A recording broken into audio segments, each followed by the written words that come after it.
Ha, tamam.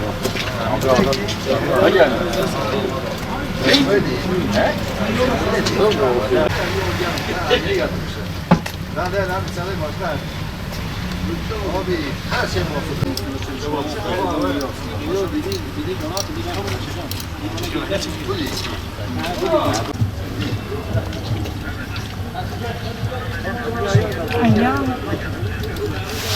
Yaklaşık 2 yıl önce başladı bu proje. Uygulamadaki amacım insanlara kitabı yakından biraz daha tanıtmak, sevdirmek, insanların kitap okumasını sağlamak.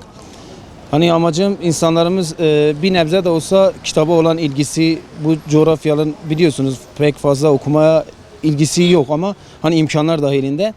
Bazen bakıyoruz gençlerimiz olsun, büyük kesim insanlarımız olsun sosyal medyada telefonla uğraşıyorlar. Hani bunu bir nebze düşürmek amaçlı böyle bir projeye başladık.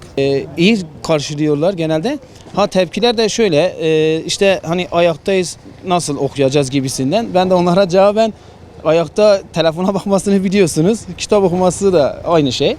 Öyle yani genelde takdirle karşılıyorlar. İlk defa böyle bir şey yaptık. Tabii temennimiz diğer arabalarda olması da. İnsanlar şaşkın bakıyor mesela hani ilk defa böyle bir şeyle karşılaştıkları için. Ama hep genelde takdir ediyorlar. Kitap noktasında tabii yaşıyoruz. İmkanımız dahilinde sağ olsun arkadaşlarımız da bu konuda bize yardımcı oluyorlar. Evde okumadıkları fazla kitaplar varsa bize getiriyorlar. Biz de imkan dahilinde mesela okuyan arkadaşlar olursa onlara veriyoruz. Okuduktan sonra tekrar bize geri getiriyorlar. Tabii yine sıkıntı yaşıyoruz. Espri olsun diye bazılarına diyorum işte kitabı bitir. Hani bana özetle kaç gün seni bedava götüreceğim gibisinden biraz daha hani ilgisini çekiyor. Biraz yani okumaya teşvik amaçlı. Böyle bir kampanya da yürütüyorum arada. Bu arada Kitapman projesi de varmış. Vali Bey'imizin kitaplara olan ilgisini de biliyoruz. Bu konuda Vali Bey'imizden de bir desteklerini bekliyoruz kendisinin. Daha yaygınlaşması için. Hani en azından minibüslere de bir destek verse kitap konusunda çok memnun oluruz. Bence çok mantıklı, çok iyi bir uygulama.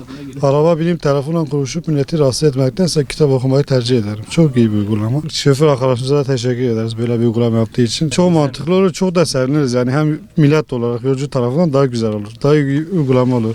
En azından millet telefonla konuşup milleti rahatsız etmektense kitap okumayı tercih eder. İlk defa karşılaşıyorum. Ben çok beğendim bu uygulamayı. Gelip burada telefon konuşanlardansa bu böyle kitap okumaları daha tercih ediyorum. Herkesin de bu uygulamayı yapması ve duraklarda hep böyle bir şey olmasını öneriyorum herkese aslında.